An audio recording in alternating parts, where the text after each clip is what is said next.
Hello नमस्कार, good morning, स्वागत, welcome everyone.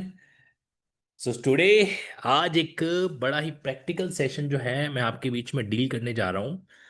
देखो, हम लोगों ने जुडिशरी गाइडेंस प्रोग्राम के अंदर सीपीसी के सेगमेंट को डील किया ही ना। अब जो है उसी सीपीसी के सेगमेंट के अंदर हमारे पास में एक प्रैक्टिकल केस स्टडी है। इस प्रैक्टिकल केस स्टडी के अंदर जो कुछ हम लोगों ने सीपीसी के अंदर पढ़ा है उसका एक तरीके से आपका रिकॉलिंग होगा, रिवीजन है जो होगा, नंबर वन। मतलब कि कोई भी ऑर्डर जो है उसका पर्पस क्या होता है कोर्ट प्रोसीडिंग के अंदर, उसको हम समझने वाले हैं। एक तो पहली बात ये। दूसरा चीज ये कि थ्योरेटिकल चीजें एक एक्सटेंट तक काम करती है और उसके बाद हमें जरूरत पड़ती है प्रैक्टिकल चीजों को लर्न करने की। ठीक। तो चाहे आप इस सेशन में लाइव जुड़े हुए हैं तो बहुत अच्छी बात है, क्योंकि एंड में कुछ हम लोग डिस्कशन भी करने वाले हैं। और अगर आप इस सेशन को रिकॉर्डेड भी देख रहे हैं तो अपना पेन डायरी जो भी लेके बैठना, जिन जिन पॉइंट्स को आप अच्छे से ऑब्जर्व कर सके उनको ऑब्जर्व जरूर कीजिएगा। ठीक है। तो कोर्ट प्रोसीडिंग में किस तरीके से क्या क्या चीजें स्टेप बाय स्टेप वर्क करती हैं और कोर्ट प्रोसीडिंग को समझने के लिए थ्योरेटिकल नॉलेज कैसे वर्कआउट करता है, ये हमारा मेन है जो कंसर्न रहेगा। अगर आपको लगता है कि आपके आसपास नॉइज हो रहा है, शोरगुल हो रहा है, तो कहने की जरूरत ही नहीं है। खुद ही अपने एंड पे क्या कर देना, अपना ऑडियो जो है वो म्यूट कर देना। ओके। ताकि क्लास में किसी भी तरह का डिस्टरबेंस नहीं है। और अगर आप, चूंकि आज संडे है, लेकिन अगर आप सुबह जल्दी जल्दी उठे हैं, अच्छे बच्चों की तरह नहा धो के बैठे हो, है ना, अच्छे अच्छे कपड़े पहन के बैठे हो, मतलब जैसे यूनिफॉर्म वगैरह, है ना, तो फिर आप अपना वीडियो भी ऑन कर सकते हैं। और एक होता है कि सर जस्ट अभी उठाऊं, 2 मिनट पहले उठाऊं, मेरी शक्ल के अंदर आपको अहिरावण दिख सकता है इसलिए मैं कैमरा बंद कर, दो बात अलग है। मतलब जिनके कैमरा बंद होता है ना, उसके प्रति एक प्रिजम्पशन क्रिएट की जाती है कि वो बंदा या वो बंदी जो है वो मानवीय हालातों के अंदर नहीं पा रहे, नहीं देखे जा सकते हैं, इसलिए चलिए, सुनना अच्छे से, बाकी कोई दिक्कत नहीं। ओके। तो अब मैं यहां पर आपके सामने स्क्रीन शेयर कर रहा हूं और एक civil case study we are going to start. देखिए जी, ये मामला है हरियाणा से जुड़ा हुआ, बिल्कुल लेटेस्ट जजमेंट आपके बीच में लेकर आया हूं। 2025 का, 2025 का एक सेगमेंट हम लोग डिस्कस करेंगे। और ये जजमेंट भी ज्यादा पुराना नहीं, 1 अगस्त 2025 को क्या गया है, डिलीवर है जो किया गया। ठीक। हालांकि केस 2023 का था और 2025 में शॉर्ट आउट हो रखा है, तो फिर भी टाइम पर है। अगर आप एंगल से देखा जाए ना कि 2 साल में तो क्या है, 2 साल में केस डिस्पोज हो गया तो बहुत अच्छी बात है। वरना तो सालों बीत जाते हैं। दादा सूट फाइल करता है और पोता डिक्री लाके दादा को कहता, दादा देखो केस जीत गए। फिर दादा कहता, आले वाह मजा आ गया, है ना। तो वो चीज वहां पर है जो होती है। तो चलिए, अब करते हैं मेन सेगमेंट हमारा। एकदम बढ़िया मुस्कुराते हुए चीज को स्टार्ट कीजिएगा और अच्छे से एंजॉय कीजिएगा बिना किसी दबाव के। आज मैं आपको कोई तरीके का क्या कहते हैं प्रेशराइज वाला स्टडी नहीं करवा रहा हूँ, वैसे तो कभी कराता ही नहीं हूँ, फिर भी आज तो बिल्कुल भी नहीं कराने वाला। सी, तो ये आपके सिविल जज सीनियर डिवीजन, सबसे पहले तो ये सीखो कि हरियाणा स्टेट के अंदर या और जो इस स्टेट से आप बिलोंग करते हो वहां पर अलग अलग जजेस की कौन कौन सी कैटेगरी है जो होती है। तो यहाँ पे कौन से हैं, सिविल जज सीनियर डिवीजन। क्या हरियाणा में सिविल जज सीनियर डिवीजन का डायरेक्टली रिक्रूटमेंट होता है क्या, या सिविल जज जूनियर डिवीजन का रिक्रूटमेंट होता है ना। ये हमेशा ध्यान रखना। आप हरियाणा के रिक्रूटमेंट को एक बार जाके चेक करना, वहां क्या रिक्रूटमेंट लिखा हुआ है, सिविल जज जूनियर डिवीजन या सिविल जज हरियाणा डिवीजन। ठीक है। चलिए फर्दर, यहाँ पर आपके बीच में ये सीएनआर नंबर हो गया जो केस का ऑनलाइन नंबरिंग है जो होता है।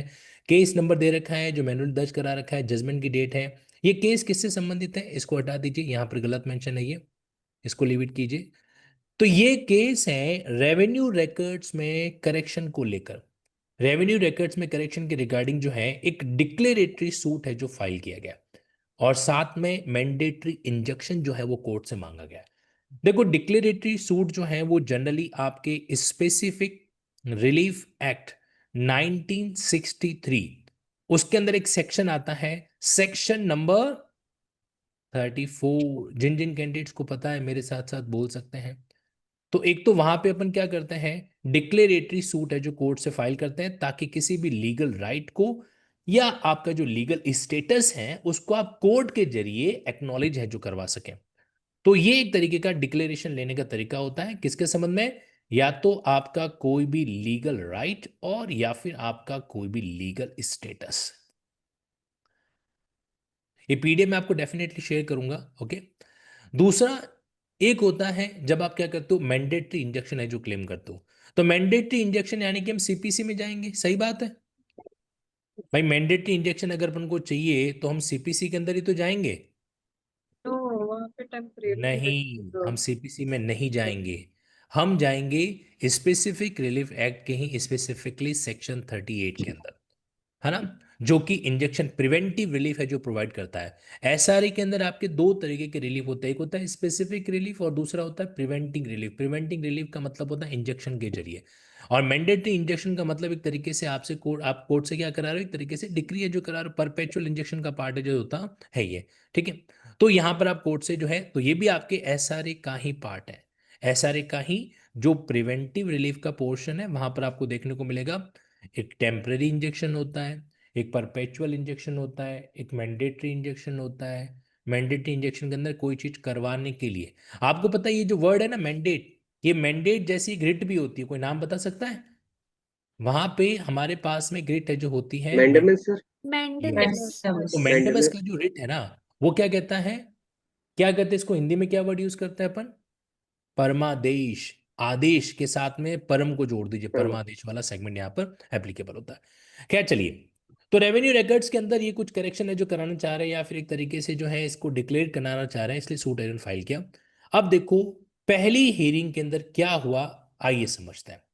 आई think everything is visible to all of you, किसी तरह का कोई इशू है जो नहीं है यहाँ पे।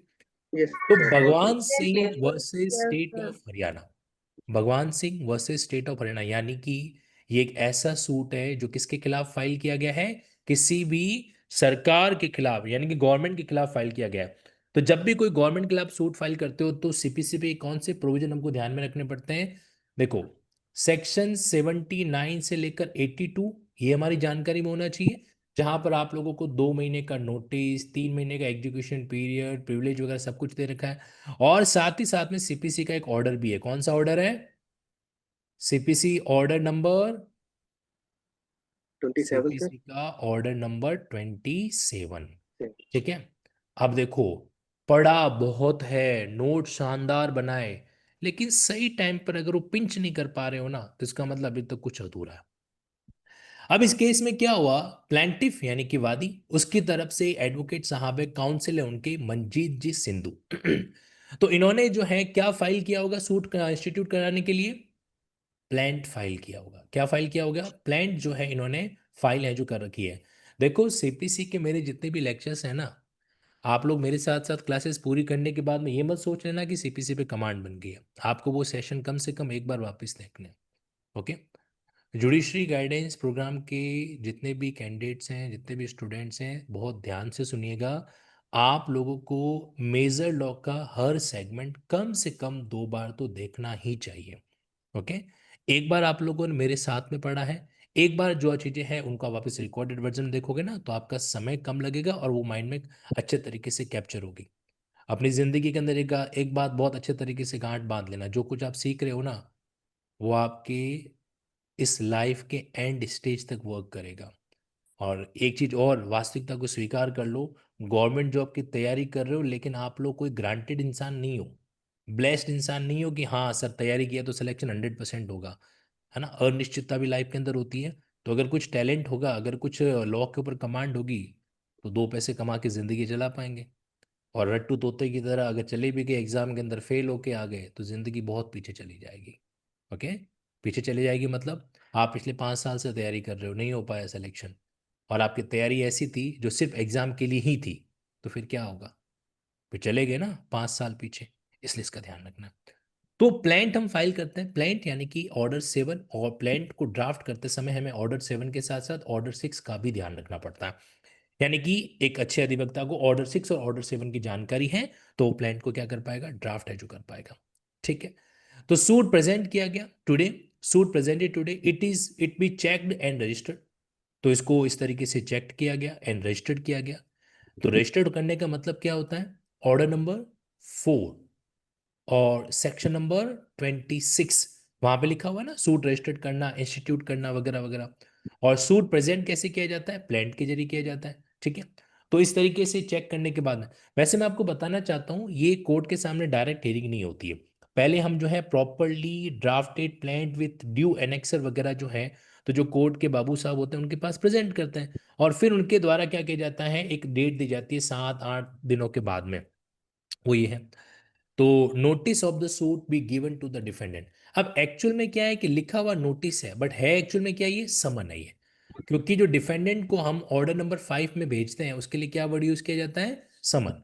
तो ये लोग प्रैक्टिकल डील करते समय कई बार इसको नोटिस लिख लेते हैं, लेकिन सही टर्मिनोलॉजी के अंदर समन इशू किया गया फॉर 14 मार्च 2023। देखो ये कब की हियरिंग है, 7 जनवरी 2023 की। ठीक है, क्रोनोलॉजी की बात करें तो जनवरी 2023 में मामला आया, और डिफेंडेंट को समन जारी किया, कब अपियर होने के लिए कहा जा रहा है, 14 मार्च को अपियर होने के लिए कहा जा रहा है। समन के अंदर टाइम पीरियड जनरली कितना दिया जाता है, 30 डेज। 30 डेज टाइम पीरियड दिया जाता है, ठीक है। अब यहाँ पे क्या हो गया, यहाँ पे हमने 30 डेज से थोड़ा एक्स्ट्रा ही दिया, 30 डेज इनफैक्ट क्या 60 डेज से भी एक्स्ट्रा दे रखा है। अप्रोक्सली 75 डेज दिए जा रहे हैं क्या यहाँ पे, क्योंकि बात 7 जनवरी की है। 60 डेज मान लीजिए आप, जो भी है ना, 2 महीने एक्सटेंड किया जा सकता है। अब अगर नहीं आएगा तो एक्सटेंड किया जा सकता है, लेट्स सी। तो उनको समन इश्यू किया गया ऑन फर्निशिंग ऑफ प्रोसेस फी। अगर मान लीजिए वो प्रोसेस फी पे नहीं करता है तो क्या फर्क पड़ेगा, फर्क क्या पड़ेगा, फिर वो जो है, अगर आपने प्रोसेस फी की कॉम्प्लाइंस नहीं कर रखी है तो आपका सूट जो है वो रिजेक्ट भी किया जा सकता है, ठीक है। तो process fee and copy of plan, number of copies plan को प्रेजेंट करनी पड़ती है, कहाँ लिखा हुआ है।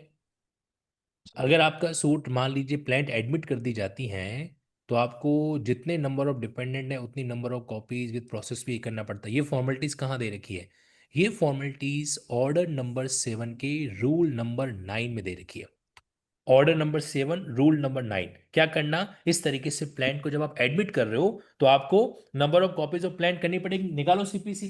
साथ ही साथ में सीपीसी का बेरेक भी ओपन करके रखो। ऑर्डर 7 रूल 9 ओपन कीजिए क्विकली। क्या वहां पे इसका जिक्र किया हुआ है, procedure on admitting plaint, where the court order that summon be served on the defendant. जब कोर्ट ऐसा ऑर्डर करता है कि समन सर्व की जाए in the manner provide in rule 9 of order 5, तो समन सर्व कैसे करेंगे वो इसका लुकआउट नहीं है। हालांकि समन सर्व करने का तरीका कहां पे दे रखा है, ऑर्डर 5 के रूल 9 में दे रखा है। तो it will direct to the plaintiff to present as many copies of plaint on plain paper as there are defendant within 7 days from the date of such order with requisite fee for service of summon. तो ये जो लिखा हुआ है requisite fee for service of summon, इसको हम practical भाषा में क्या बोलते हैं, प्रोसेस फी। तो अपने बेरेट के नीचे लिख लो पीएफ, प्रोसेस फी। ओके, आप यहाँ पे भी मेंशन कर सकते हैं कि ये जो नोटिस भेजा गया ना, इसको सर्व कैसे किया जाएगा, मैनर ऑफ सर्विस, किस तरीके से इसको सर्व किया जाएगा। तो इसका आंसर क्या होगा, order 7 rule, sorry order 5 rule 9 वहां पे दे रखा है। अब एक चीज आप ऑब्जर्व कर पा रहे हो, तो धीरे धीरे हम लोग रूल को भी लर्न कर सकते हैं, खासकर जो हमारे से कनेक्टेड रूल्स है, जो हमारे प्रैक्टिकल प्रैक्टिस से जुड़े हुए हैं। दस्ती नोटिस बी गिवन। अब देखो ऑर्डर नंबर 5 निकालो। ऑर्डर नंबर 5 पढ़ते समय क्या हम लोगों ने कहीं पर भी ये दस्ती वाला वर्ड पढ़ा था क्या, याद करो। जो दस्ती वाला जो पॉइंट है वो हमारे बीच में कहीं पर आया था कि भाई आप क्या करो रूल उसी 9 वक्त। Sir, 9A। 9 rule 9A। लिखा था कि नहीं लिखा था, तो रूल 9A के साथ में ए। मेंशन कीजिए क्या लिखा हुआ है, द कोर्ट में in addition to the service of summon, in addition to, ध्यान रखना इन एडिशन का मतलब, तो जो आपको सर्व करना वो तो आप करोगे करोगे, on the application of plaintiff for the issue of summon for the appearance of the defendant permit such plaintiff to effect service of summon on such defendant and shall in such case deliver the summon to such plaintiff for. तो हम क्या कर देंगे, प्लांटिव को दे देंगे। तो दस्ती notice be given, अब इन्होंने ये नहीं लिखा है किसको देंगे, तो be given to, be given to किसको देंगे अपन, प्लेंटिव को देंगे। प्लांटिव प्लेंटिव जाके प्लांटिव डिफेंडेंट को देगा। दिमाग की बत्ती जलाओ, सेंटर फ्रेश चबाओ, ऐसे ही कुछ डायलॉग था ना वो। तो टू प्लेंटिव को पकड़ाएंगे एक बार, ये लो। आपको याद है मैंने कहा था दस्ती बोले तो हाथ के दस्ताने, दस्ताने यस नहीं होते हैं क्या, मतलब हाथों में पकड़ाना कि लो भाई ये लीजिए, है ना। और इसके यस लिए रिलेवेंट नियम कौन सा लिखेंगे अपन, order number 5 rule rule 9 9। 9A। 9 अब अगर फिर भी तुम एग्जाम में भूल गए ना, इतना खतरनाक वाला पाप लगेगा, मतलब पूछना मत। आपसे एग्जाम में, प्रीलिम्स एग्जाम में पूछ रहा है, बताओ भाई दस्ती समन का रिलेवेंट प्रोविजन कौन है, और अगर आप ऑर्डर 5 रूल 9A नहीं लिख कर आए तो देख लेना। मैं धमकी नहीं दे रहा हूं, बता रहा हूं। हाँ जी। तो ये हो गया हमारा एक काम। अब इस एक छोटे से ऑर्डर ने हमें कितने सारे नियमों का एक तरीके से क्विकली रिकॉल करवाया। अगर सोचें तो प्रैक्टिकल केस स्टडी रिवीजन का एक तरीका है, और अगर ना सोचें तो कुछ भी मत सोचो, कौन जबरदस्ती कर रहा है। आगे बढ़िए यहाँ पर। ये कौन है भाई? सनी। ये जिसने इस तरीके का ऑर्डर टाइप किया, देखो कोड को कई बार क्या होता है पता होना चाहिए कि वो क्लेरिकल एरर है कि नहीं है, तो जिस बंदे ने इसको टाइप वाइप कर रखा है, जो कोड का बाबू वगैरह है, उसको मेंशन है जो यहाँ पे किया जाता है। ठीक है। और ये क्या है? यूआईडी नंबर क्या होता है? हर जज का एक यूनिक आईडी नंबर होता है। अगर आपसे कोई व्यक्ति बोले ना कि I am a judicial officer, तो पूछ लेना, सर आपका यूनिक आइडेंटिटी नंबर बताएंगे प्लीज।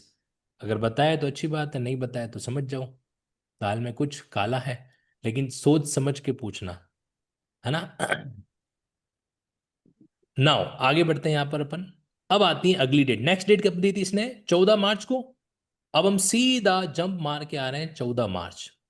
आप सोचो अगर आप सीनियर के साथ इंटर्नशिप कर रहे होते तो आपको 2 महीने वेट करना पड़ता इस हियरिंग को सुनने के लिए, लेकिन चूंकि आप लिंकिंग ऐप पर चीजों को ऑब्जर्व कर रहे हो इसलिए 2 महीने यूं यूं यूं जा रहे हैं। नाउ तो अब 14 तारीख है जो आ गई, 14 मार्च 2023। मंजीत सिंधु जो है काउंसिल फॉर प्लांटिफ, और एक जीपी आया है। जीपी कौन है? GP is the government pleader. पढ़ा था इसके बारे में? Yes sir. Government pleader. CPC section 2 निकालो फटाफट। Civil procedure code section number 2 clause 7 निकालिए। क्या यहां पर आपको स्पेसिफिकली एक वर्ड दे रखा है गवर्नमेंट प्लीडर करके? any officer appointed by the state government to perform all or any of the function expressly imposed by this code on the government pleader, and also any pleader acting under the direction।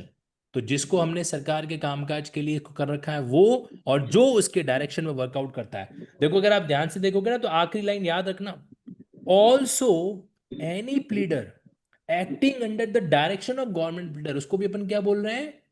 Government pleader है जो बोल रहे हैं। ठीक है। तो ये बात आपको याद रखनी है, यहाँ पे गवर्नमेंट प्लीडर का जिक्र किया गया है, तो गवर्नमेंट जीपी वर्ड आते ही हम लोग यहाँ पे क्या मेंशन कर सकते हैं कि भाई सेक्शन नंबर 2 और साथ में क्लॉज नंबर 7। 1। ओके। ये वर्ड हमारे सामने आ गया जीपी। तो इस केस में गवर्नमेंट को पार्टी बनाया गया है इसलिए। ऑब्वियस सी बात है, आप थोड़ी लेट आए, हमने तो पार्टी पहले ही बना दिया था। कोई बात नहीं, अब आगे कंटिन्यू रहना। Now service completed. Service completed का मतलब क्या हो गया? 60 साल पूरे हो गए। सर्विस कंप्लीटेड का मतलब है कि समन सर्व हो गई। ओके। यानी कि service of someone is completed. तो सर ये लोग कंजूसी क्यों करते, पूरा क्यों नहीं लिखते? इनकी मर्जी।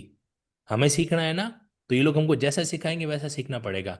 तो समन की जो सर्विस है वो कंप्लीट हो गई, यानी कि service of summon done. Defendant appear. तो देखो सर्विस कंप्लीट हो गई थी तो डिफेंडेंट आ गया।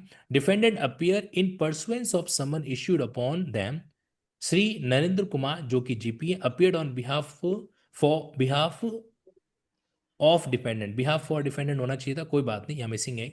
Defendant number 1 and 2 and seeking adjournment for filing, और इन्होंने टाइम मांगा किसके लिए? कि भाई WS है जो फाइल किया करने के लिए समय मांगा। इनको सुना गया और रिक्वेस्ट पे क्या कर दिया गया, केस जो है वो एडजॉर्न कर दिया गया। कब? 5 जुलाई को। कितने महीने केस चला गया जरा देखो तो एक बार। मार्च से सीधा जुलाई मामला जा रहा है। अगर मैं डेट को इग्नोर भी कर दूं तो अप्रैल मई जून जुलाई, सीधा 4 महीने का टाइम है जो दे दिया गया। अब अगर आप ध्यान से देखो तो 4 महीने का टाइम ऑलरेडी 2 महीने पहले जा चुके हैं, तो कुल मिला के सरकार के पास तो 6 महीने आ गए। नहीं समझे? पहली यस। डेट कब थी? जनवरी को। सूट इंस्टीट्यूट किया गया, 2 महीनों का टाइम दिया गया। अब वापस हमने 4 महीनों का टाइम और दे दिया। अब सरकार को तो WS तैयार फाइल करने में एक तरीके से बहुत टाइम मिल रहा है, लेकिन क्या करें, मिल रहा है तो मिल रहा है। इसके पीछे रीजन ये भी है कि जब एडजॉर्नमेंट दिया जाता है ना तो कोर्ट अपनी रेगुलर प्रोसीडिंग को ध्यान में रखता है। जो ऑलरेडी सूट इंस्टीट्यूट ऑलरेडी हो रखे हैं बट चलता है। मतलब अगर ये थोड़ा जो वकील साहब है ना मंजीत जी, अगर ये थोड़ी जिद करते हैं कि साहब थोड़ा मैटर अर्जेंसी का ऐसा है वैसा है वगैरह, तो हो सकता है ये डेट जल्दी भी दे देते हैं। मैं आपको बताना चाहता हूं भारत देश के अंदर भी कई बार ऐसे मैटर भी आते हैं कि आज की हियरिंग की अगली डेट नेक्स्ट डेट है ना, ऐसा भी होता है। ये सारा का सारा खेल डिपेंड करता है the activeness and impression of the advocate pleading the case. बहुत सारा के उस पर डिपेंड है जो करता है। चलिए नाउ, तो ये मैटर यहां पर आ गया, आगे बढ़ते हैं यहां पर। तो इस केस में तो पंखू कुछ हुआ बंद नहीं। कर दे। अरे किसका पंखा बंद कर रहा है? मैं ना, मैं सच बता रहा हूं, मैं हकुना मटाटा कर दूंगा जो बोल रहा है बीच में। कौन बोला ये पंखा बंद कर दे? मैं पूरी लाइट बंद कर दूंगा। अब की बार अगर कोई बोला ना, ध्यान रखना, लीगल वर्ड बोलो, पंखे बंद करवा रहे हो।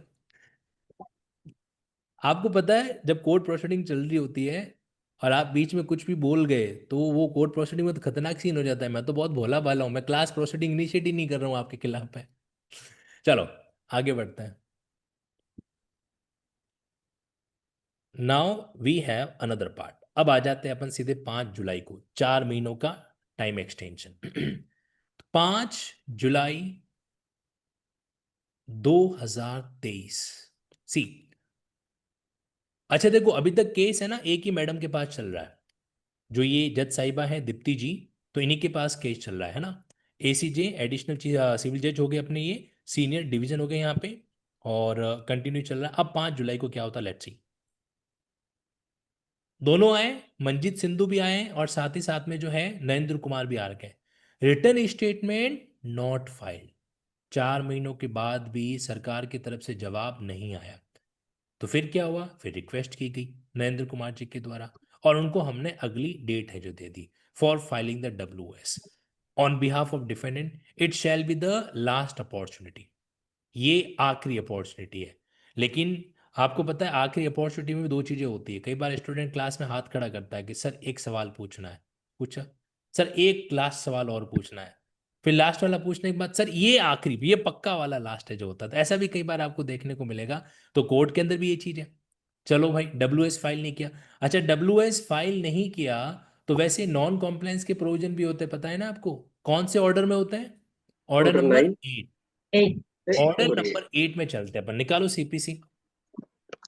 मैं आज आपके सामने स्क्रीन पे बेरेक नहीं लाऊंगा, आप बेरेक ओपन करते हुए जहां जब बता रहा हूं वहां पे चलिए। ऑर्डर नंबर 8 में सारी बातें मेंशन की गई है ना।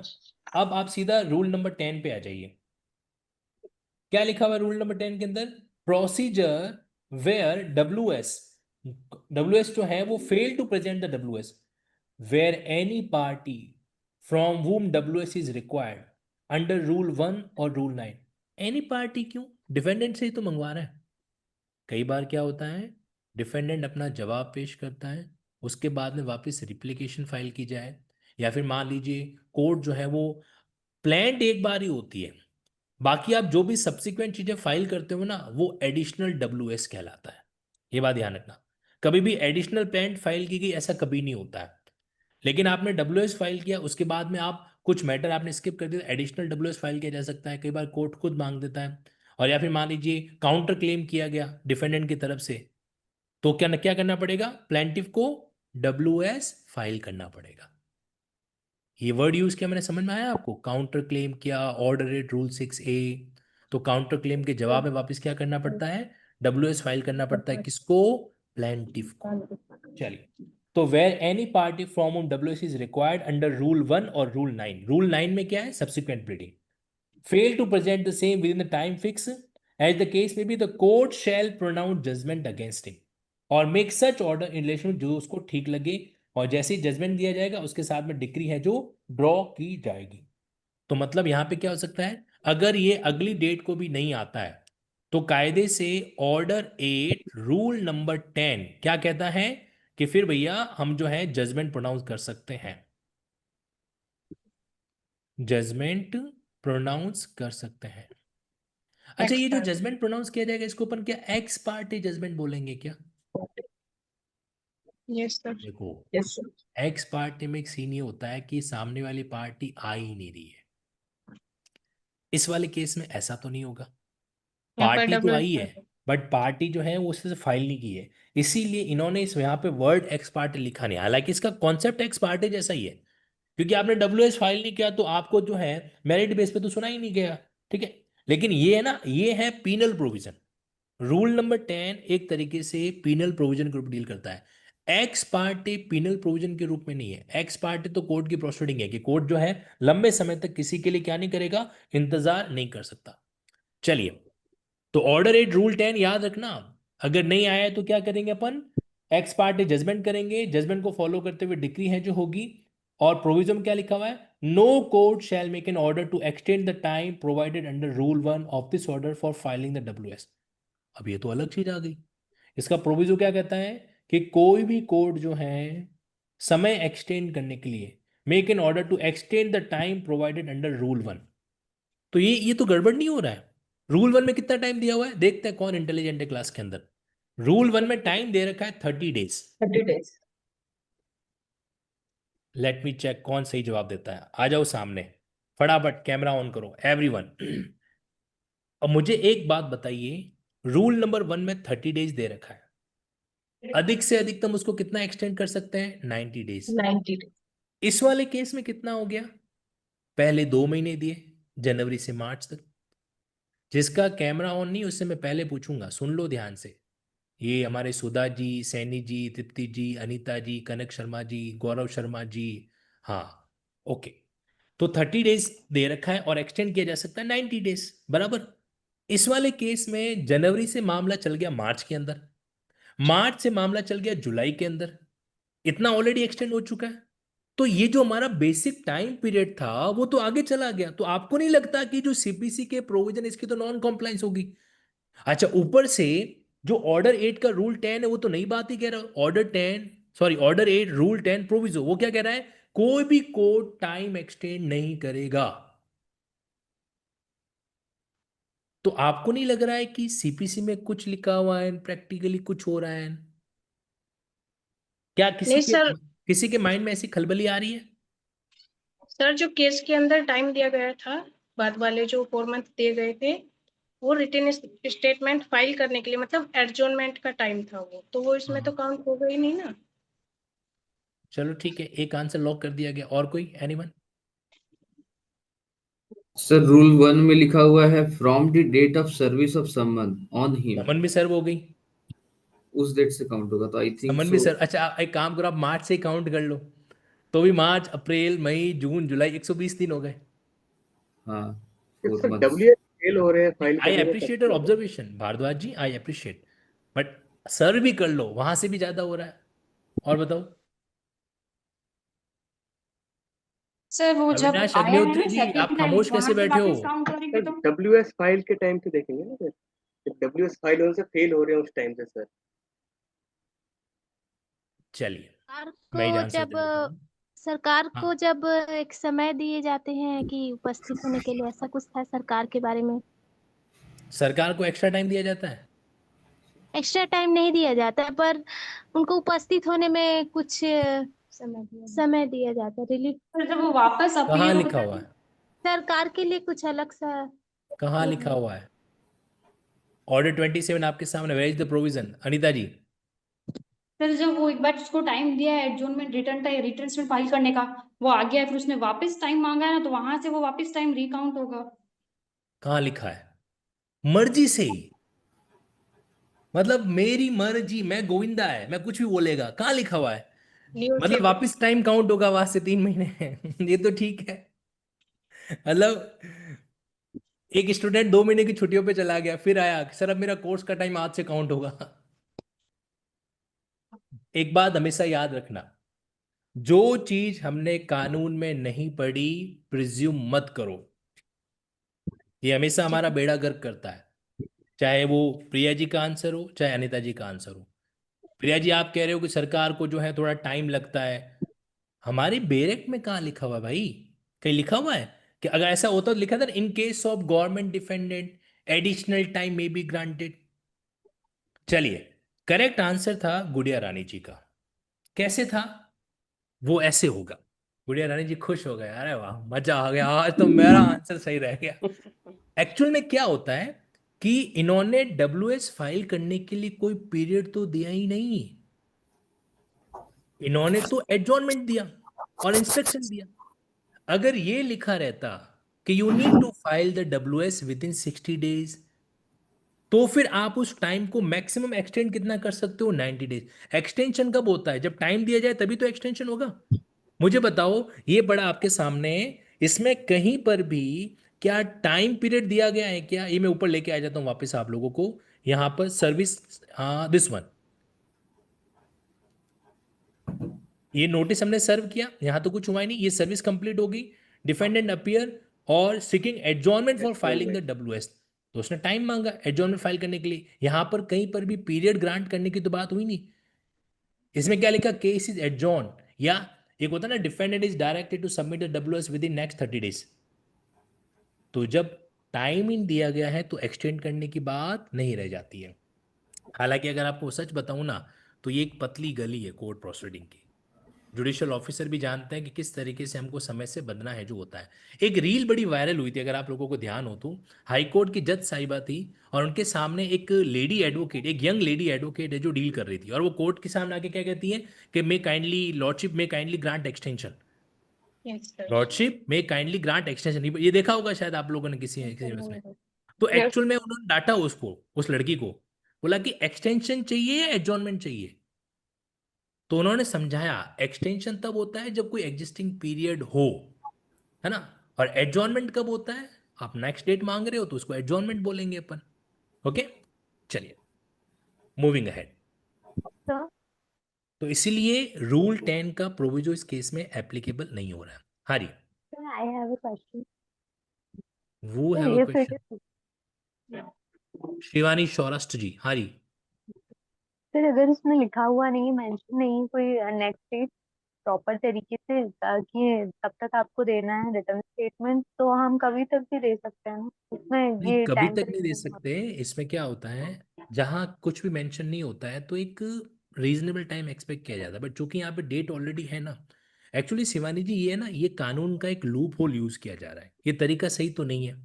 ऑब्वियस सी बात है, फिर पीरियड देने का मतलब ही क्या रह गया, है ना, अगर आप इस तरीके से। लेकिन अब है तो है, अब क्या कर सकते हैं इस चीज के अंदर, ऐसे एक नहीं, ऐसी कई सारी चीजें जो हमारे सामने हमको देखने को मिलती है।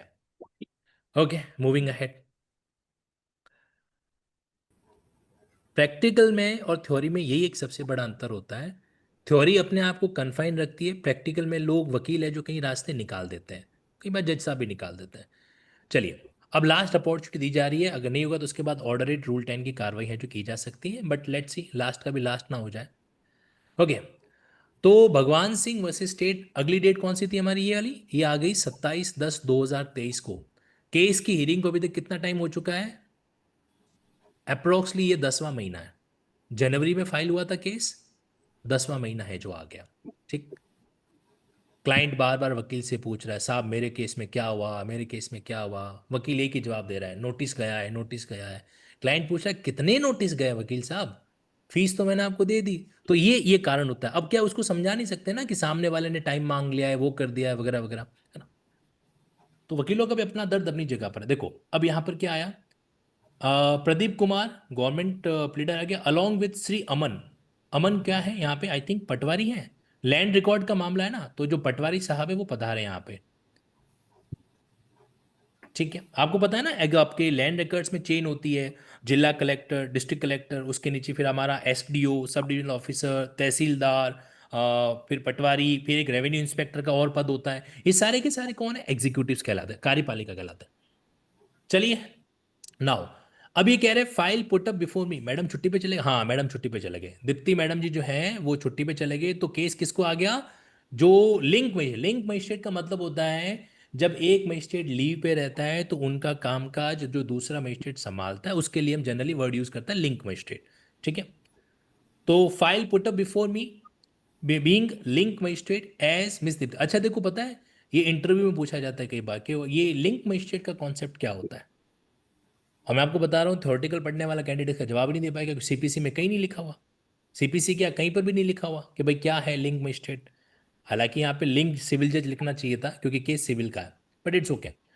तो याद रह जाएगा आप लोगों को लिंक मजिस्ट्रेट कौन होता है, जब मेन प्रिजाइडिंग ऑफिसर लीव पे है तो उसका कामकाज जो दूसरा कोर्ट हैंडल करता है उसको अपन लिंक कोर्ट, लिंक मजिस्ट्रेट या लिंक सिविल जज है जो कहते हैं।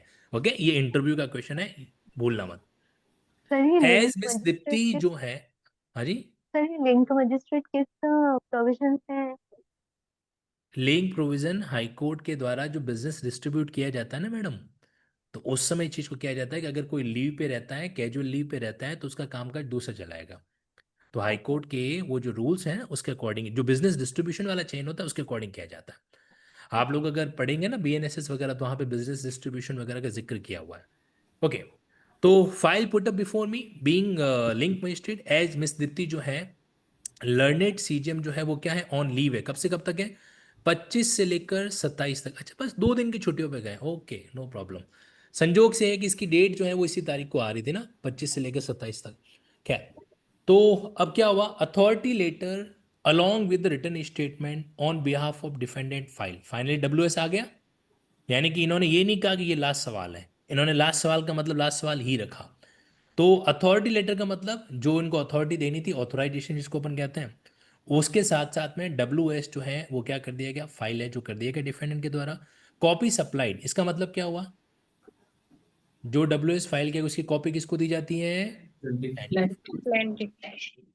अच्छा, now the case is adjourn for 12 जनवरी 2024। 12 जनवरी 2024 यानी कि मेरा बर्थडे आ गया यहाँ पे। चलिए, विश्व युवा दिवस आगे मूव ऑन करते हैं। तो अब इस केस में क्या हुआ, 12 जनवरी को केस आगे होगा फॉर फाइलिंग ऑफ रिप्लीकेशन। ये क्या होता है? ये होता है जवाब उल जवाब, मतलब जो आपने जवाब फाइल किया, रिटर्न स्टेटमेंट फाइल किया है, उसके अगेंस्ट में वापस प्लेंटिव। रिप्लीकेशन कौन फाइल करेगा? By plaintiff. अब देखो, इसका आपको प्रोविजन नहीं मिलेगा। क्यों? ये प्रैक्टिकली डील होता है डब्ल्यूएस के अगेंस्ट। अगर आप इसको रिप्लाई करना चाहते हो, जनरली क्या कहते हैं, रिप्लाई अगेंस्ट डब्ल्यूएस, तो वही होता है रिप्लीकेशन। ठीक है, इफ एनी अदरवाइज फॉर। अच्छा, आप देखो इस लैंग्वेज को समझना। केस को एडजॉर्न किया गया 12 जनवरी को for filing of replications. If any, अगर कुछ है तो, यानी कि क्या ये मैंडेटरी है क्या? नहीं है, रिप्लीकेशन फाइल करना मैंडेटरी नहीं है। अदरवाइज क्या होगा, अगर मान लो रिप्लीकेशन फाइल नहीं करते तो हम सीधा कहां चले जाएंगे? इश्यू फ्रेमिंग का मतलब ऑर्डर नंबर 14। तो बीच वाले ऑर्डर कहां गए? देखो, ऑर्डर 6 और 7 साथ में आ गए थे, कोई प्रॉब्लम? No problem. ऑर्डर 4 आ गया था, सूट रजिस्टर्ड करना। ऑर्डर 5 आ गया, ऑर्डर 8 आ गया। अब सीधा ये बात कर रहा है ऑर्डर 14 की, तो बीच वाले ऑर्डर कहाँ गए? मतलब कि जो ऑर्डर नंबर 10 खासकर, चलो भाई 11 12 13 ये तो ऑप्शनल है, जरूरत पड़े तो कोर्ट यूज करेगा। मैंने आपको बताया था ना, पार्टी अगर कोर्ट से कुछ छुपाती है तो कोर्ट अपने तरीके इस्तेमाल कर सकता है। वो क्या क्या थे? ऑर्डर 11 थे, ऑर्डर 12 थे, ऑर्डर 13 थे, जिसमें पार्ट जो कोर्ट है वो दूसरी वाली पार्टी के एप्लीकेशन पर भी डील है जो कर सकता है। ऑर्डर नंबर 9 कब आता है? ऑर्डर नंबर 9 आता है जब पार्टी एब्सेंस रहे। अपने वाले केस में एब्सेंट है क्या? नहीं है, तो जरूरत ही नहीं पड़ रही हाल फिलहाल तो। और जब एब्सेंट होगा तो ऑर्डर नंबर 9 लेके आ जाएंगे। तो पीछे कौन सा ऑर्डर बचा? देखो, 8 के बाद सीधे 14 की बात की जा रही है। ठीक है, तो 9 क्यों नहीं आएगा? क्योंकि वो जनरल है, वो तो नॉन अपेयरेंस पे एप्लीकेबल होगा। 10 बिल्कुल सही बात है, 10 के बारे में पढ़ेंगे हम लोग। 11 12 13 ये रिक्वायरमेंट पे डिपेंड करता है। इंटरोगेटरी, एडमिशन, प्रोडक्शन वगैरह जरूरत पड़ेगी तो यूज करेंगे, नहीं तो यूज नहीं करेंगे। इसीलिए हम सीधा कहां पे जंप कर रहे हैं? 14 पे। लेकिन अभी भी इसका तो पॉइंट पेंडिंग रहेगा ही रहेगा। अगली हियरिंग पे देखते हैं क्या होता है। हो सकता है ऑर्डर नंबर 10 और ऑर्डर नंबर 14 ये दोनों एक ही हियरिंग पे कंप्लीट हो जाए। यस, बिल्कुल हो सकता है। क्यों हो सकता है? क्योंकि ऑर्डर नंबर 10 एक हवा का झोंका है, कब आया कब गया पता ही नहीं चलता है। जज साहब क्या करते हैं, फॉर्मल डिग्री में 2-3 सवाल पूछ लेते हैं। ऑरल एग्जामिनेशन ऑफ पार्टी, यही तो है order number 10, oral examination of parties. Order 10 rule 2 अगर मैं इसको प्रिसाइजली बात करूं तो अगली हियरिंग पे हो सकता है ऑर्डर नंबर 10 रूल 2 को इस्तेमाल किया जाएगा, हो सकता है ना भी किया जाए। लेट्स सी, अगली तारीख हमारी कौन सी है? 12 जनवरी। अब देखो, 12 जनवरी को ये हुआ कि ये जो वकील साहब है मंजीत सिंधु, इनको क्या करना था, प्लांटिव की तरफ से रिप्लीकेशन फाइल करना था, बट नहीं फाइल किया गया। तो इशू फ्रेम नहीं हुए। इन्होंने कहा होगा कि साहब मेरे को रिक्वेस्ट, देखो क्या लिखा हुआ, learned council for plaintiff requested for adjournment. मतलब प्लेंटिव का वकील क्या कर रहा है, रिक्वेस्ट कर रहा है। क्यों? क्योंकि फाइल तो उसको करना था ना। तो वो कह रहा है कि साहब हम फाइल करना चाहते हैं, हमें कुछ दिन का टाइम है जो दिया जाए। और कोर्ट के कुछ दिन जो है, वो आपको पुराने वाला गाना याद है कि तेरे बिना मैं जिया तो क्या जिया, हर दिन मुझे एक साल के जैसा लगने लगा। तुम लोगों ने नहीं सुना होगा ना, तुम लोग नई जनरेशन, उबासी मार रहा है शोभन भारद्वाज। चलो छोड़ो यार, अच्छा डायलॉग नहीं था। मतलब कोर्ट का एक दिन का एक्सटेंड मतलब 3 महीने सीधा गया। अब आप देखो जनवरी सीधा कहाँ चले गए अपन, अप्रैल से अगला टाइम पीरियड 3 महीने बाद में। ठीक। Allowed on request, case is adjourn for 15 April for filing of application if any otherwise for the framing of issue. और अगर आप फाइल नहीं करोगे तो देखो ये लैंग्वेज को समझना, इफ एनी आया है इसके लिए, अदरवाइज हम क्या करेंगे, इशू फ्रेम कर देंगे। ऑर्डर नंबर 14, वही पुरानी वाली धमकी वापस बोल दी उसने कि नहीं आएंगे तो हम इशू फ्रेम करेंगे। चलो ठीक है। तो क्या इस डेट को कोई प्रोडक्टिव काम हुआ क्या? ये है ना, ये नॉन प्रोडक्टिव डेट कहलाती है। नॉन प्रोडक्टिव डेट का मतलब यहां पे कुछ भी नहीं हुआ सिवाय ऑर्डर नंबर 17 के। ऑर्डर नंबर 17, ये तो आप लोगों का फेवरेट होना ही चाहिए, बार बार आ रहा है। ठीक है, तो ये हो गया यहां पे। फर्दर मूविंग अहेड, अगली डेट कब है, 15 अप्रैल। अब आप आ जाइए 15 अप्रैल पे, ये हम आ गए 15 अप्रैल 2024। आज लगभग पूरे 15 महीने पूरे हो चुके हैं केस को इंस्टीट्यूट हुए। केस कब इंस्टीट्यूट हुआ था, जनवरी 2023 में। और उससे लगभग 1 महीने पहले उसने प्लान फाइल की होगी। चलो आगे देखते हैं यहाँ पे। तो अरविंद आगे, ये गवर्नमेंट पीडर आगे, साथ ही साथ में पटवारी जी वापस आ गए। पटवारी जी को पूरा टीएडीए मिलता है कोर्ट आने जाने का। ठीक है, टीएडीए समझते हो, ट्रैवलिंग अलाउंसे, डीएनएस अलाउंसेस वगैरह वो पूरा मिलता है। रेप्लीकेशन नॉट फाइल्ड, इस तारीख को भी मंजीत जी ने मुझे लग रहा है कि प्लांटिव ने क्लाइंट को जो है ना कुछ शायद थोड़ा पैसा फीस जो है वो दिया नहीं होगा। कई बार ऐसा होता है, फीस पेंडिंग रहती है तो वकील प्रोसीड नहीं कर पाता आगे, या तैयार भी ना हो। इस तारीख को भी रिप्लीकेशन फाइल नहीं हुआ। प्लांटिव ने फिर से रिक्वेस्ट कर दिया साहब एडजॉर्नमेंट दे दो, तो उनको सुना, अलाउ किया on request, case is adjourn for next month. चलो इस बार तो फिर भी ज़्यादा नहीं है, मतलब सिर्फ 1 महीने के लिए केस है जो एडजॉर्न किया गया, फाइलिंग और एप्लीकेशन। और अगर नहीं फाइल किया जाता है तो फॉर फ्रेमिंग ऑफ इश्यू। चलो एक और नॉन प्रोडक्टिव डेट। आप है ना, अगर आप इनके आसपास रहते हो तो इनसे पूछना कि भाई सर आपने क्यों लिया एडजॉर्नमेंट, या तो आपको वो पप कह के भगा देंगे, ठीक है, और या फिर आपको ईमानदारी से बता देंगे कि यार क्लाइंट पैसा नहीं दे रहा था, तो फिर तारीख लेने के लिए हमारे पास कोई ऑप्शन नहीं है। अब वकील झगड़ा तो कर नहीं सकता, ऐसा तो है नहीं कि क्लाइंट को जो है रेस्टोरेंट में ले जाके कुटाई कर दे, ऐसा तो करेगा नहीं। करेगा तो फिर अगला कोई क्लाइंट नहीं मिलेगा। तो ये कुछ तरीके जो होते हैं जो क्या कहते हैं डील है जो किए जाते हैं वहां पे। चलो आगे बढ़ते हैं। कभी सर ऑन कॉस्ट पे भी अलाउ किया जाता है। हाँ जी, हाँ कभी कभी कॉस्ट भी लगाई जाती है, बट इस केस में ऐसी कॉस्ट का नौबत आया नहीं। ठीक है, अब ये क्या हो गया, दीप्ति जी फिर से छुट्टी पे चले गए। ओके, तो file taken up today as undersigned is availing joining time from 1 मई से लेकर 7 मई 2024 तक। Now the case is adjourn to 19 July for the same purpose, all the party be inform accordingly. तो ये undersigning is availing joining time from so and so, मतलब निशा जी ने यहाँ पे ज्वाइन किया। अच्छा वो दीप्ति जी चले गए क्या? हाँ दीप्ति जी चले गए, मतलब इनका ट्रांसफर हो गया। ओके ओके ओके, तो फिर हमारे नई जज साहिब आई है निशा जी। ठीक है, और चीफ जुडिशियल मजिस्ट्रेट, साथ ही साथ में उनके पास क्या है, एडिशनल सिविल जज भी हैं आप सीनियर डिवीजन के।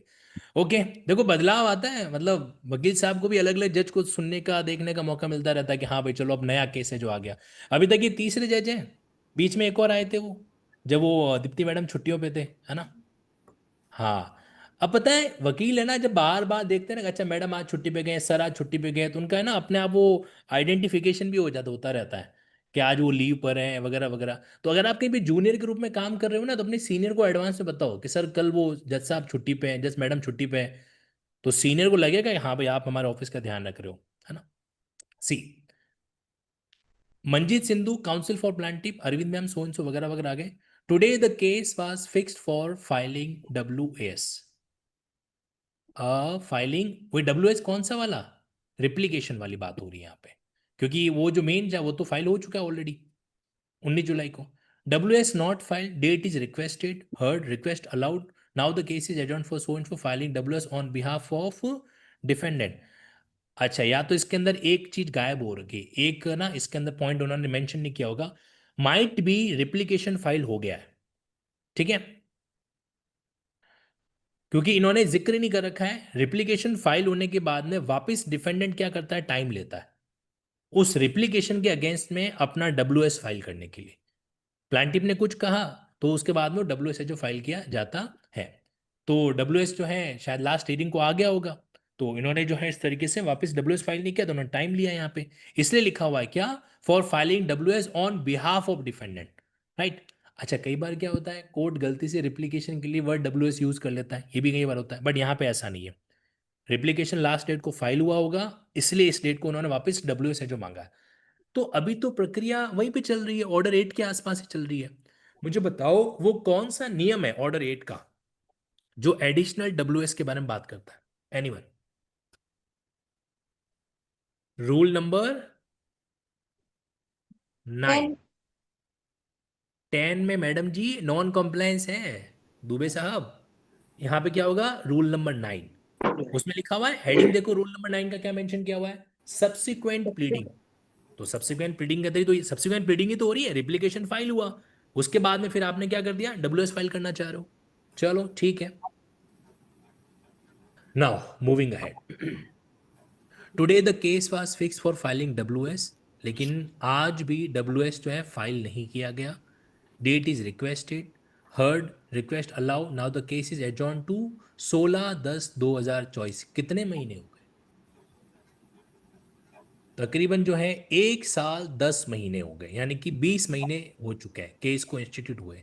चलो ठीक है, इस बार भी कुछ नहीं हुआ, लास्ट अपॉर्चुनिटी रिमेन इंटैक्ट, तो ये आखिरी अपॉर्चुनिटी दी जा रही है इनको। चलो now see further, today the case was fix for filing WS, और आज भी WS फाइल नहीं किया गया। अब देखो ये वो स्टूडेंट है, कौन से, आखिरी सवाल है लेकिन, तो requested, now the case is adjourn for 30/10/2000। जब कोई ज़्यादा डिले नहीं है, सिर्फ 14 दिन का टाइम एक्स्ट्रा दिया गया। Filing WS on behalf of defendant, last opportunity remain intact. ये डायलॉग वही धमकी वापस दी गई कि ये आखिरी सवाल होना चाहिए, आखिरी अपॉर्चुनिटी होनी चाहिए। Now today the case was fix, WS not file, date requested 31 जनवरी दे दी, फिर से वही पुरानी वाली धमकी। कौन ये मैडम, बहुत मुझे लग रहा है ना सोफिस्टिकेटेड, ज़्यादा इतनी सीरियस टाइप के नहीं है, खतरनाक टाइप के नहीं है, वरना कई बार क्या होता है कि जज बड़ा खतरनाक होता है तो सामने वाला उस हिसाब से लेके फाइल कर ही देता है। खैर मैम ने थोड़ा सा लिबर्टी दे रखा है यहाँ पे इनको, लास्ट सपोर्ट। और लिबर्टी क्यों दे रहा है पता है, हरियाणा स्टेट सामने कौन है, सरकार। गवर्नमेंट है सर। हाँ, सरकार के खिलाफ ज़्यादा ऑर्डर पास करेंगे तो फिर सरकार आपको छोड़ेगी, विद ड्यू रेस्पेक्ट ना, ऐसा कुछ भी नहीं है। सी, तो अब यहाँ पे दोनों आ गए, इस तारीख को भी return statement not file, one more adjournment requested by the learned council for defendant, उसको सुना गया, रिक्वेस्ट अलाउ की गई। अब केस कब आएगा, 10 मार्च 2025 को, for filing WS on behalf of defendant, last opportunity already granted stand in act. तो ये फाइनली एक तरीके से आपका अब नहीं है, तो मेरे ख्याल से कुछ न कुछ एक्शन मैडम ले सकती हैं। इस बार भी नहीं, इस बार भी again last opportunity already granted stand inactive. Stand का मतलब वही हम कंटिन्यू है जो स्थिति कर रहे हैं। तो ये इस तारीख को भी WS फाइल नहीं हुआ। चलो आगे बढ़ते हैं। अब देखो कुछ नया नहीं आ रहा है, इसलिए मैं फटाफट आगे बढ़ा रहा हूँ। अब ये मत सोचना कि मैं ग्रास कटिंग कर रहा हूँ। एडजर्नमेंट के लिए भी लिमिट होनी चाहिए कि इतने टाइम ही मिलेगा बस। एग्जैक्टली, मैं आपके MP बनने का इंतजार कर रहा हूँ। फटाफट कानून में CPC अमेंडमेंट अप्लाई कर देना कि सरकार है तो क्या हुआ, एडजॉर्नमेंट का भी टाइम पीरियड है जो होना चाहिए। ऐसा थोड़ा है कि तुम मांगते जाओगे हम देते चले जाएंगे, बट अब है। चलो भाई, अब फाइनली अब खुश हो जाओ, क्या लिखा हुआ आ रहा है, फाइल्ड। तो ये जो तारीख है, कौन सी तारीख है ये, लास्ट कब होता, 17 मार्च को। तो आई थिंक ये 17 मार्च है ना, 17 मार्च को, यस। अब आपके नेक्स्ट ऑर्डर आ जाएगा, रिटर्न स्टेटमेंट डिफेंडेंट ने फाइल कर दिया गया, कॉपी सप्लाई कर दी किसको, प्लांटिफ को। On going through the case file, it is seen that pleading of the case are already complete, जो प्लीडिंग्स हैं वो कंप्लीट हो चुकी है। Thereafter counsel for the party were ask to opt for settlement. अब मुझे बताओ ये कौन सा नियम है, ऑर्डर नंबर 10 निकालो। रूल 1A आइए, ऑर्डर नंबर 10 रूल 1A, फटाफट क्या लिखा हुआ देखो। क्या यही भाषा लिखी हुई जो आपको स्क्रीन पे दिखाई दे रही है? इसमें लिखा हुआ है yes direction of sir. The court yes to opt for any one mode of alternate dispute resolution. तो यहां पे सबसे पहले तो लिखिए order number 10 rule number 1A। 1A। अगर आपसे इंटरव्यू में प्रीलिम्स एग्जाम में पूछा जाए कि वो कौन सी स्टेज है जब सेटलमेंट के लिए कोर्ट ऑप्शन देने के लिए कहता है, तो ऑर्डर 10 रूल 1 है। सेक्शन 89 तो प्रोविजन है जो इस अधिकार को जनरेट करता है, लेकिन प्रोसीजर का सेगमेंट कहां पे आएगा? Order 10 rule 1A। In fact 1A 1B 1C ये तीनों ही इसी से कनेक्ट है जो होता है। ओके, नाउ सी, तो प्लीडिंग केस की कंप्लीट हुई। Thereafter, counsel for the plaintiff parties were asked to opt for settlement of dispute outside the court by adopting one of the alternate dispute resolution procedure, जैसा कि section 89 में दे रखा है। लेकिन counsel for the parties have stated that they do not want to opt for any of these mode of alternate dispute resolution system and would like to get the dispute adjudicated। एडजुडिकेटेड का मतलब होता है हिंदी में न्याय निर्णयन। मतलब वो चाहते हैं कि इस केस में कोर्ट के द्वारा क्या किया जाए? एडजुडिकेशन किया जाए from the civil court, from the pleading of the parties following issues are frame. तो देखो ये ऑर्डर नंबर 10 आ गया ना, एक तरीके से इन्होंने 1A 1B, अब ऑरल यस सर। एग्जामिनेशन इन्होंने क्या है कि करने की जरूरत ही नहीं महसूस की। पार्टी ने खुद ही ने कह दिया भाई कुछ है ही नहीं हमारे केस में। और या फिर अगर पूछा भी होता है ना तो ये ऐसा इसको ऑर्डर में मेंशन नहीं किया जाता है। कोर्ट ही कहेगा कि मैंने इनका ऑरल एग्जामिनेशन किया, ये पूछा, वो मेंशन नहीं करेगा वो तो ऑर्डर के अंदर। ठीक है, तो इसलिए क्या है कि यहाँ पे है ना ऑर्डर 10 का जो रूल 2 है ना वो इनबिल्ट है। मतलब उन्होंने पूछ भी लिया होगा लेकिन ऑर्डर में जिक्र नहीं है। और पूछते पता है क्या है? एक दो सवाल पूछते हैं, कोई ज़्यादा इसमें क्रॉस चेकिंग इतनी होती नहीं है। चलिए, अच्छा एक बात बताओ, ऑर्डर 10 का जो रूल 2 है क्या ये फर्स्ट हियरिंग है क्या? यस। Yes sir. कैसे? इससे पहले भी तो पार्टीज आई थी। यहाँ पे WSO फाइल है। ध्यान रखना, एप्लीकेशन के बाद फिर से सुनो सुनो, अरे सुनो, मैं बोलूंगा, मेरी क्लास है। First hearing means after completion of pleadings. Okay, जब तक प्लीडिंग कंप्लीट नहीं हो जाती, सीपीसी के अंदर जिस किसी ऑर्डर में फर्स्ट हियरिंग लिखा हुआ है तो फर्स्ट हियरिंग का इंप्लाइड मतलब निकलेगा आफ्टर कंप्लीशन ऑफ प्लीडिंग। और आफ्टर कंप्लीशन ऑफ प्लीडिंग का मतलब समझ गए? प्लान, उसके बाद में WS, उसके बाद में रिप्लिकेशन इफ रिक्वायर्ड, और रिप्लिकेशन के बाद में subsequent WS if required. Okay, क्योंकि अगर अपन उसको फर्स्ट हियरिंग समझेंगे तो मामला ही गड़बड़ हो जाएगा, है ना। चलिए भाई, ये बात हुआ यहाँ पे। फर्दर तो aid from the civil code, तो अब इन्होंने ये इश्यू है जो यहाँ पे फ्रेम है जो कि मैं एक सवाल पूछ रहा था, क्या पूछ रहा था? हाँ, ऑर्डर 10 रूल 2, इसमें तो दो वर्ड आ रहे हैं, शैल भी आ रहा है और मे भी आ रहा है। अगर आप ऑर्डर 10 रूल 2 को निकालो तो क्या लिखा हुआ है? At the first hearing of the suit the court shall with the view to elucidating matter in controversy in the suit examine orally such of the party to the suit appearing in person. अब अगर controversy के matter को elucidate करना है तो generally इस steps को specifically use करते हैं प्राइवेट पार्टीज के बीच में। ठीक है, या फिर मान लीजिए डिस्प्यूट को लेकर आपको कोई भी डाउट हो, तो यहाँ तो ऐसा कुछ डाउट था ही नहीं। And may orally examine any person able to answer any material question relating to suit by whom any party appearing person और इज अकम्प्लीट, जो उसका जवाब ऐसे दे सकता है वगैरह वगैरह। तो यहाँ पे मतलब पूछना चाहिए था, पूछा होगा, लेकिन हमें पता नहीं चलेगा क्योंकि उन्होंने इसका जिक्र यहाँ पे कुछ भी मेंशन नहीं कर रखा है। और वैसे भी जो चीज़ें ऑरल तरीके से डील की जाती है ना, ध्यान से सुनना, कोर्ट हियरिंग में जो चीज़ें ऑरल तरीके से डील की जाती है उनका ज़्यादा जिक्र किया नहीं जाता। जैसे एग्जाम्पल, हमने देखा कि बार बार ये डेट ले रहे थे, तो आपको ऐसा तो है नहीं कि उन्होंने डेट मांगी और जज साहब ने बोला होगा तथास्तु, नहीं, उन्होंने इसके फेवर में कुछ बात भी तो बताई होगी, कोई रीजनेबल कॉज भी मेंशन किया होगा। लेकिन क्या वो ऑर्डर में लिखा गया? क्या नहीं, इतना ही लिखा गया, रिक्वेस्टेड। चलो भाई, अब देखो इश्यू फ्रेम की बात है जो कर रहा हूं मैं। जो कैंडिडेट जुडिशरी की तैयारी कर रहे हैं वो अलर्ट मोड पे आ जाइए अगले 5 मिनट तक। आपको पता है अगर आप जुडिशरी की तैयारी कर रहे हो तो आपके मेंस एग्जामिनेशन के अंदर आपसे एक सवाल पूछा जाता है जजमेंट राइटिंग को लेकर, और जजमेंट राइटिंग के अंदर इशू फ्रेमिंग एक बहुत बड़ा रोल है जो प्ले करता है। तो इश्यू कैसे फ्रेम किए जाते हैं उस पर अपन बातचीत करेंगे, लेकिन इससे पहले मैं आपको लेके जा रहा हूं जजमेंट वाले पार्ट में, क्योंकि अब मुझे आप लोगों को इस केस के पूरे फैक्ट बताने पड़ेंगे। अभी तक हम लोगों ने फैक्ट पे बातचीत नहीं की है, और फैक्ट के बारे में हमको जानकारी कैसे मिलती है जब हम जजमेंट, तो ये मैं ना इस पेज पे वापस आऊँगा, ये हमारा पेज नंबर 15 है, इस पे वापस आऊँगा, बट इससे पहले मैं आपको सीधा लेके जा रहा हूँ इस केस के जजमेंट वाले पोर्शन पे। ये जजमेंट आ गया, दिस वन।